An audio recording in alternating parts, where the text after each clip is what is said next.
ഇറച്ചിക്കോഴിയുടെ വില വർദ്ധിക്കുന്നു. 1 കിലോ ഇറച്ചിക്കോഴിക്ക് 170 രൂപ വരെയാണ് കോതമംഗലത്ത് ഇപ്പോഴത്തെ വില. വില ഇനിയും ഉയർന്നേക്കാമെന്ന് വ്യാപാരികൾ സൂചിപ്പിച്ചു. വിവിധ കാരണങ്ങളാൽ ഉൽപ്പാദനത്തിലുണ്ടായ ഇടിവാണ് ഇപ്പോഴത്തെ വിലക്കയറ്റത്തിന് കാരണം.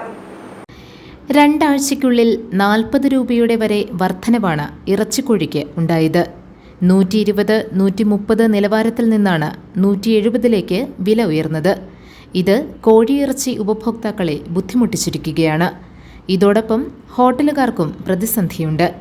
കോഴിയിറച്ചി വിഭവങ്ങൾ വേണ്ടെന്ന് വെക്കുകയോ വില വർദ്ധിപ്പിക്കുകയോ വേണമെന്നതാണ് സ്ഥിതി. പാചകവാതക വിലയിലുണ്ടായ വർധനവിനെ തുടർന്നുള്ള പ്രതിസന്ധിക്കിടെയാണ് കോഴിയിറച്ചിയുടെ കാര്യത്തിലും ഇരുട്ടടിയുണ്ടായിരിക്കുന്നത്. ചൂടുമൂലം ഇറച്ചിക്കോഴി ഉൽപ്പാദനത്തിൽ ഗണ്യമായ കുറവുണ്ടായതാണ് വിലക്കയറ്റത്തിന് പ്രധാന കാരണമെന്നാണ് വ്യാപാരികളും ഫാം നടത്തിപ്പുകാരും പറയുന്നത്. ചൂടുകാലത്ത് പരിപാലനത്തിനും ചെലവേറിയിരുന്നു. തൊഴിലാളി ക്ഷാമമാണ് മറ്റൊരു പ്രശ്നം. അന്യസംസ്ഥാന തൊഴിലാളികൾ നാട്ടിലേക്ക് മടങ്ങിയതോടെ പല ഫാമുകളും അടച്ചിടേണ്ടി വന്നിട്ടുണ്ട്.